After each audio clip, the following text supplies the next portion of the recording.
গাজায় ইসরায়েলি নারকীয়তা চলছেই। গত ২৪ ঘণ্টায় ইসরায়েলি বাহিনী আইডিএফ এর বর্বরতায় নিহত হয়েছে কমপক্ষে ৩৫ ফিলিস্তিনি এবং আহত হয়েছে ৫৫ জন। হতাহতদের সবাই সুজাইয়া এলাকার বাসিন্দা।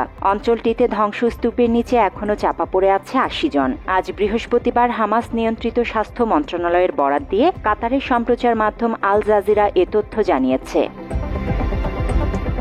গত বৃহস্পতিবার থেকে সুজাইয়ায় তীব্র হামলা শুরু করেছে ইসরায়েলি সেনাবাহিনী। গতকাল বুধবার সবচেয়ে ভয়াবহ হামলাটি চালানো হয়। আবাসিক ভবন লক্ষ্য করে হামলা চালায় নেতানিয়াহুর প্রশাসন। বিধ্বস্ত হয়েছে বেশ কয়েকটি স্থাপনা। ফিলিস্তিনি সিভিল ডিফেন্সের পাশাপাশি উদ্ধার তৎপরতায় অংশ নিয়েছে একাধিক আন্তর্জাতিক স্বেচ্ছাসেবী সংগঠন ও স্থানীয়রা। তবে বিশেষায়িত যন্ত্রপাতির অভাবে বিলম্বিত হচ্ছে উদ্ধার কাজ। Our teams are doing their best to recover more bodies. Dozens of people are still trapped under the rubble.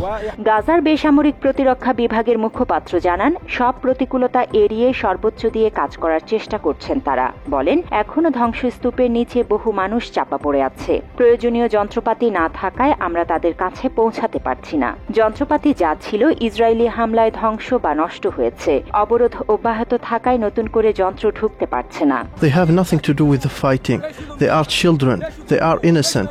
They are women staying at their homes. আজ বৃহস্পতিবারও ভোরের আলো ফোটার আগেই ফিলিস্তিনের অবরুদ্ধ উপত্যকাটিতে তাণ্ডব শুরু করেছে ইসরায়েলি বাহিনী। সবচেয়ে তীব্র হামলাগুলো চালানো হচ্ছে দক্ষিণ গাজার রাফার উত্তরাঞ্চলে। উত্তর গাজার বাইত লাহিয়ায়ও বৃষ্টির মতো গোলাবর্ষণ করা হচ্ছে।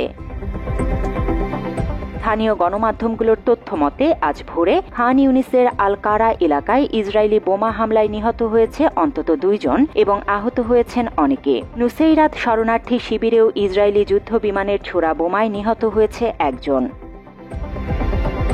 জান্নাতুল ফেরদৌস তমা, বাংলা এডিশন।